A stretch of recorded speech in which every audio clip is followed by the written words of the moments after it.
Alright, welcome to this another tutorial about edge detail with volume break inside Thinking Particles. Saw this post on the Facebook Thinking Particle group about Voronoi patterns and getting more detail along the edges of when you break, whether or not it's possible and how you do it inside Thinking Particles. And it is possible, and this is one way to do it, so have a look.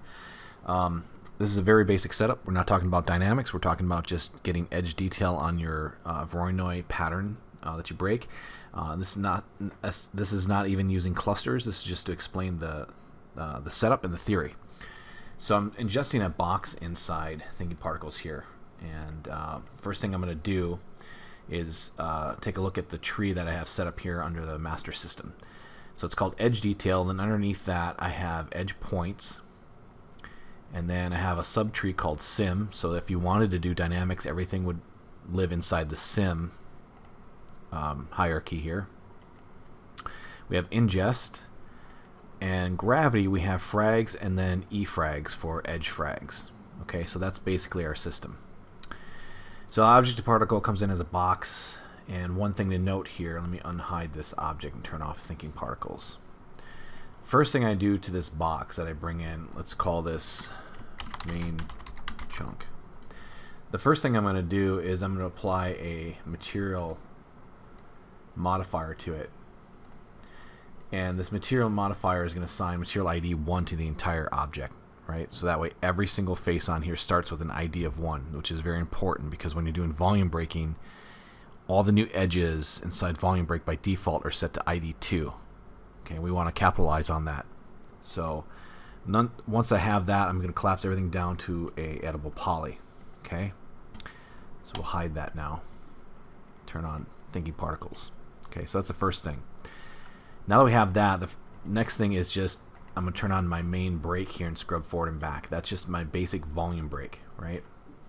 So we take our ingested box, we go into a volume break, and I have scale on here just a little bit just so we can see the edges a little bit more clear when I look at it in the viewport. Okay, volume break is very straightforward. We're taking our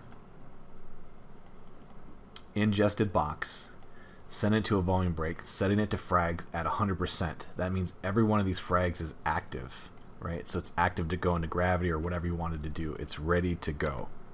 Okay, so from there down below, the only thing that I want to talk about a little bit is the volume break section here. Okay, so I'm going to turn on Master Dynamic and turn on Edit on the Fly. Under the volume break node at the bottom here, where we have all of the Voronoi settings in here for the raster and everything in here, I'm going to turn on edge face so we can see this. The density here, if I bring this up to, like, let's say 1500, what you'll notice along the side, you'll see that now we have splits here along the side, right? Let's see if we have some over here as well underneath, right?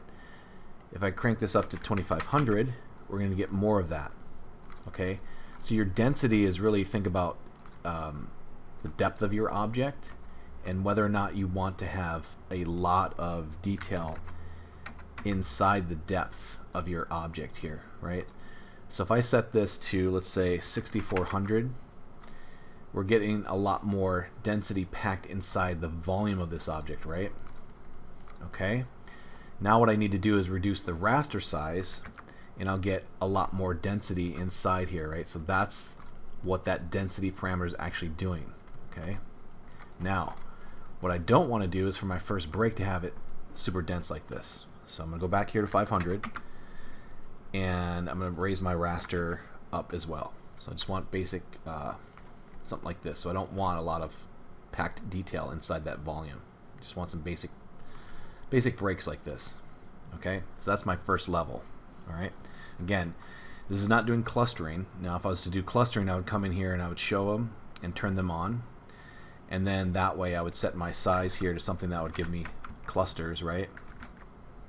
And what clusters do is they give you a different pattern, because you can see we're getting larger chunks here, right? So what the cluster is going to do for you is going to break up your initial pattern of Voronoi from up above here that we get, and start to attach them essentially together, right, to create different shapes, right, which can be very cool because you can have a lot of variation in here, depending on how much detail you first start out with inside your density up below, up above here, and your raster size and so on. So that's really what the clusters are going to give you, and there's a lot of controls in here, as well. But in this case, I don't actually need to do that. If I was going to use clusters, I would make this a lot more dense so I can get different cluster patterns here. But that's not what we're talking about here. But if you're going to do that, please note that down below, the material ID for clusters is set to 3. So if you're going to do this, you might want to set the group to use the global group, which means it's going to use the group that's up above, which is our frags. And then you would probably want to set in the clusters the ID to 2 so that everything is set to ID 2. But we may come back around to that. So I'm going to turn that off for now. And let's go back up here and bring this back up. Okay. So let's talk about how we're going to get the edge detail. Very simple. I have this group here called, this master dynamic called edge birth. So in here, what we're going to do, we have the group for edge birth, which is going to be our E frags, right? We have our edge points, and then we have our edge break, and then I have gravity just so we can see something moving. That's about it. So under edge birth, this is what we're going to do, is we're going to basically birth a bunch of points along the edges that are broken here on our volume break, which is the ID2, okay? So in Thinking Particles, instead of reinventing the wheel, what we're going to do is we're going to quickly use one of the black boxes that has this set up. So we have under generators, we have birth node surface. So I'm just going to add that in here. And under the birth node surface black box, we're going to remove all of this stuff here. And we're going to set this to go to edge points. Okay. Now, we're only going to use this to generate points along the edges, right? So we don't need that many pistol shot here. So we'll just do like 250 particles. But we're not going to use a node, so we'll get rid of that. This is coming from the frags, so we're going to grab the frags here. And our position born, we're going to need the particle input, and we're going to need to connect that in here. On our surface position, we're going to use ID2. But what we need to do is we need to connect the frag particle to the particle shape. When we do that now, what we're going to see is particles born on the edge of this broken Voronoi pattern here, right? Okay, so if I zoom in here, what's cool about that is it works really well for edge detection, right? We can see that. Okay, so what I'm going to do next, though, is what I want to do is in the position born, because we're using the surface position and we're getting the surface from the fragments, we no longer have this really cool control which comes in a position born, which is the emit distance.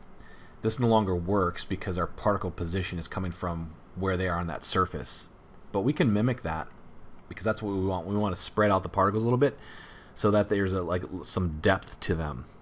Because right now they're exactly, like right on the edge. We want to give them a little bit of depth so that when we send this into the next volume break for using volume break cells, we'll get some depth to our particle breaking.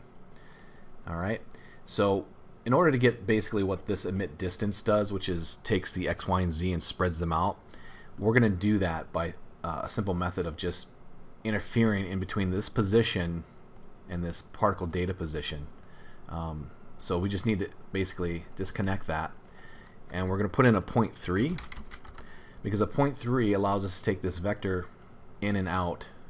Okay, and because of doing that, it's going to be exactly the way it is here that we had before, right?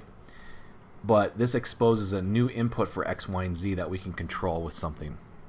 Okay, so what we're going to do to control that in an easy fashion. Now again, you don't exactly have to do this, but it gives you a little bit more control, and that's why I want to show it.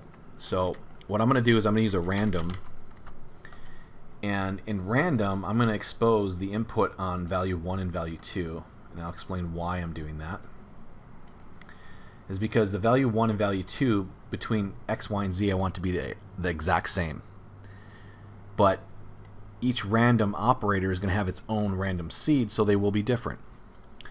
Okay, so if I go in here and I clone this 3 times so that we have one for x, y, and z, when I connect them up to x, y, and z, the input value on the random here is now going to be exposed so that I can control it with one value. So I just need one float for my value 1. So I'll rename this value 1, and I'll name this one value 2. Alright, hopefully you see where I'm going with this. So value 1 is going to be, let's say, 3. So I connect value 1 to all of them. Okay, and then value 2 is going to be -3. Okay, so we're basically going to be doing the same values, basically positive and negative in x, y, and z. So when we do that, you see here it spreads out our particles, right, on x, y, and z. So we get some sort of depth happening here, which is very cool. Now the only thing that I need to do is go in here, let's resize this a little bit, move this over, is each random value here just needs a new seed, just so that they're not all the same, right? And as you can see here, I'm getting new values on x, y, and z, even though I'm using essentially the same values here, right? Now, what you may want to do is you may want to make this maybe tighter, maybe like 1.5 and -1.5, so that it's a little bit of a tighter edge, but they're still, as you see here, spread along the edge. So they're like not exactly on the edge anymore, and that's exactly what we want. Okay, so that's basically recreating what comes natively in this position born operator, right? Which is what the emit distance and variation does. Okay, so now we have that, and go down here. Now that we have that set up, we want to utilize these particles in another volume break, and that's basically it. Okay. So in edge break now, what we're breaking is our fragments. So these frags are going to go into a volume break. So volume break. And before I even connect anything up, it's a good idea to, before you connect a volume break up, is to dial in some of the parameters or kind of get it set up before you plug it in, because it can take a while, and especially if you don't have the densities right or something's wrong, you know, it could take a while, just because it's doing something that you didn't intend it for it to do. So in the group, we're going to send this now to efrags, right, which is this group here. And we're not going to make this 100% active because we only want to activate this based on these edge points, right? So we're going to only activate the broken pieces around these edges, and those are going to be our edge fragments, the edge detail, right? So under the volume break here, under activate helper, we're going to choose the group edge points, right? And I'll set this large for right now, but as you know, the edge here that we have was only set to 1.5 negative, basically plus or minus 1.5. So we probably don't need 20, so I'll do maybe 5 as an example. Okay, down below, what we're going to do is under volume break here, I'm going to up the density to 1500. I'll just give it a random seed value. Okay. I'm going to set my maximum chunks to 50, just so that we can see this happen right away, and then we can talk about it. So I'm going to go ahead and connect our frags into here, and up at the top we're set to edge frags. And what I'll do is I'll add a little scale as well, so this way we can see the scale happen and see clearly. We'll do this a little bit smaller, like 95, just so we can really see the fragments on the edges. Okay, so what's happening here now is you'll notice that if you look along this edge here, we're getting 2 broken pieces here because of the particles along this edge. We just don't have enough detail or density yet, right? But we know the system is working. And if I raise our activation radius, essentially we'd get more of the yellow ones converted over to these edge details. Okay, so now we have that set up and we know that it actually functions. Let's just take a look at the volume break to get in exactly how we want this to work. Okay, so again, if I go to my master dynamic and let's turn this, make sure edit on the fly is there so that we can do this in real time. On this volume break, what we can do, we can first set our, let's say our activation here. There we go, our activation. So if I set that larger, we're going to see basically blue particles, right? And that's not what we want. So if I set this to 2, that's closer to what we had with our edge detail, what we see here, right? So let's set that to 3, so just a little bit more. Okay, so now let's get some edge detail in our breaks here. So what I'm going to do is I'm going to drop the raster to 25, so it's a smaller raster, so we'll get more density. But the other thing is I'm going to do is let's drop this to 10. Right, so now we're starting to get those particles along the edges here broken up, right? Now the other thing I can also do is I can turn on cells merge with raster, and that also takes into account the black particles that we have in here, right? So it takes those into account as well, and it uses that along with our raster here. So we could go back to our edge birth here, and in here we could increase, if I go to 500, our edge detail particles. That'll give us a little bit more detail along the edges for breaking. We don't have to go too crazy with that. And then in here, we can just go down here to the bottom. And now what we can do is I can bring this up to, let's say, 100 chunks, right? That'll allow it to break even further and, you know, finer, so to speak, right? Because that's your max chunks that you're limiting. You know, your breaking. So if I do 250, we'll get more chunks in here, right? So now I'll slowly bring down the raster to get more, you know, chunks broken along these edges, right? Let's do maybe like 500 is our max chunk kind of thing, and then cut our raster in half. And again, we're just getting more detail along the edges by doing this. And again, we're doing it in increments so that we're not, you know, overloading the system. And then what I'll do here is let me get out of that mode here, and let me change my master dynamic to dots so that we're not looking at all the black edge point ticks so much. And let's change that to dots. Okay. So I'll just go forward a frame.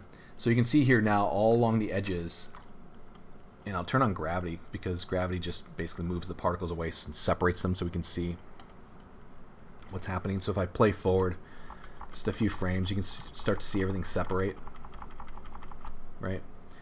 So we now have our large chunks that were our first. Let me turn off performance mode and go to, yeah. You can see here all the chunks that were created here, right? And all of our little edge detail pieces here that are not in gravity, and they're not in gravity for a reason, just so that we can see the large chunks, you know, get out of the way, right? And then we can see these are all of our small edge detail particle bits that were all along the edges inside our first setup for breaking. So that's a way you can easily get edge detail. Now, just as we have this for edge detail for breaking, we can use this same setup to do other things like spawn particles along the edges to create detail, which is used quite often. So if I go back here to the first frame where everything's kind of put together,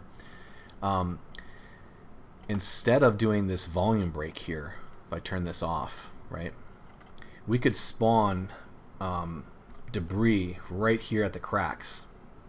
So in our edge birth where we have this,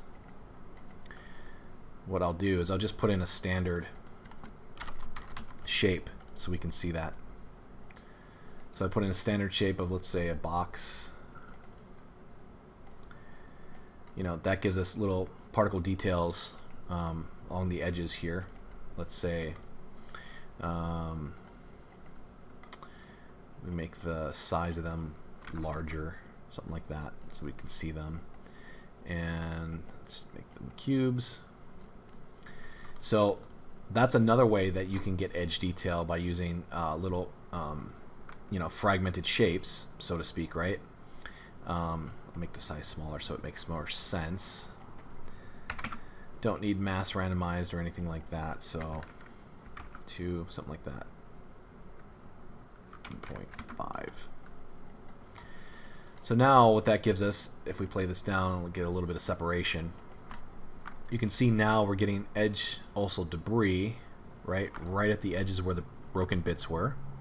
It's another way you can get detail, or even fake detail. You can also attach these particles to the chunks as they move, and that'll also fake some detail on the edges, so you don't have to use necessarily shape noise or something like that. You can just stick broken pieces of geometry to these edges, because we've already birthed them at the edges of these fragments, so we know exactly where they are. We just need to basically then stick them to these particles, right? Or just treat them as debris that fall and do other things. Or you can use both. There's no reason why we can't do this. And I'll make, let's say, the size of them a lot smaller. So instead, let's make the size 0.85 or just 1, but maybe not as random, 50% random. And then we can turn back on our edge break here, right? So that also gives us, some detail.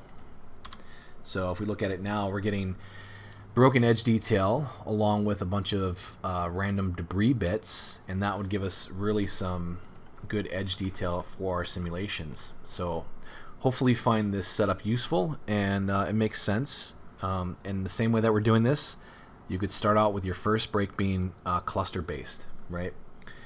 So let's take a look at that. So if I turn off what we have going on here with don't need our standard shapes, and I'll turn off our edge break for a moment.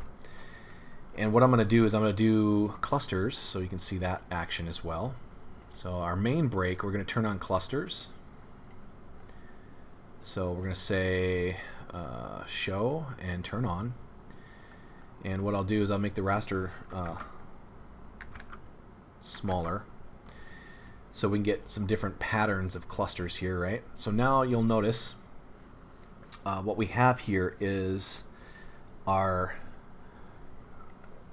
clusters are creating different shapes, right? And those clusters are going back to the original group, but I need to set their material ID to 2. This way, all our edge particles are going to be along those edges, right? And this is really going to be going to that frag group, right? Because that frag group is using global clusters, right? So up at the top here, we have frags. So we play that down. These are our fragments, right? So these are now our fragmented shapes. And also, too, we probably don't need to have our edge birth. That's the other thing. I just noticed that now. It's birthing, constantly, essentially, right? Which we don't really care about. We can just do that one time. So let's change that. So let's say, let's use a condition for particle age and just basically birth them once. And then that way we're getting one birth here. And let's also set their lifespan to just be, I don't know, let's say 2 frames, something like that. Because we don't really need them for anything more than just defining where that break happens, right?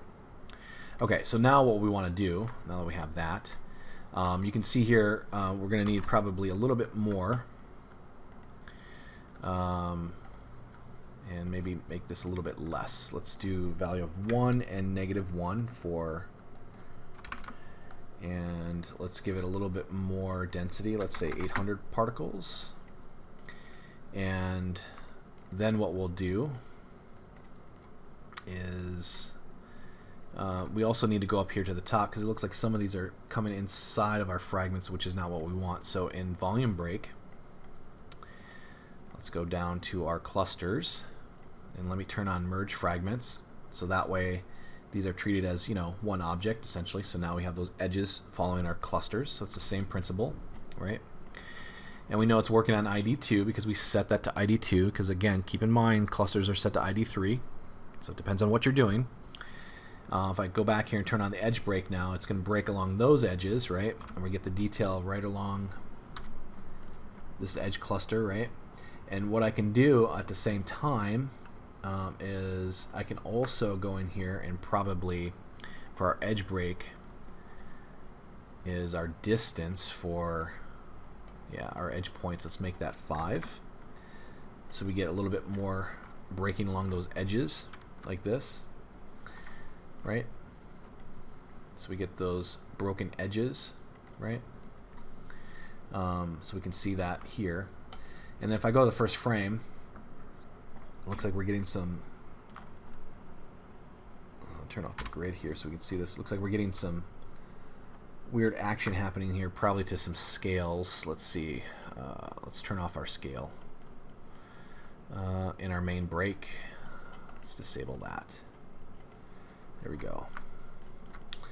And then let's also disable our scale here as well. Just want to see everything clearly from the get-go here and see what's going on. And it looks like we're getting a square and a shift happening. So let's find out where our shift is happening. Let's go back to our main break and let's turn off the show cluster, right? So we can kind of see what's happening here. I think it was just a display issue. Yeah, looks like just a display issue. If I take our edge points and I set those to, let's say, none, and we turn off show, force this result. This way we can see now we have these edge particles, right? And again, we would have to probably adjust our size of our raster maybe in this point. Maybe even go here to, let's say, let's go maybe a couple of frames in so we can see separation happening, right? See some of that separation happening, and then we can go to our edge break where we have our activation. We can make the activation smaller, so let's maybe make that 2, and then we'll be a little bit tighter along those edges, right? And then we could probably even adjust our raster on this one, maybe make the chunks like maybe a max of like 1500 for this breaking. And then we'll reduce the raster a little bit as well, and that probably will give us a good amount. So, you know, again, same method, this time around just using clusters, so the pattern is a little bit different. Clusters are awesome. They're really good for a lot of things when you're doing these sort of new Voronoi patterns and stuff like this. So again, same setup. We can turn on the edge detailed particles, little cubes if we wanted, or we could take a fragment, something similar to what we have here, and basically, you know, use those as our emitters as well. So again, it's a great way for you to get edge detail in a simple manner. And then again, you can turn on scale, those things like that. That way we can see at the first frame all the edges that are broken and kind of busted up here, along with our main chunks. And again, this is using clusters for creating that initial pattern to be a little bit different. So hopefully you find this useful and you start using it in some setups. Enjoy.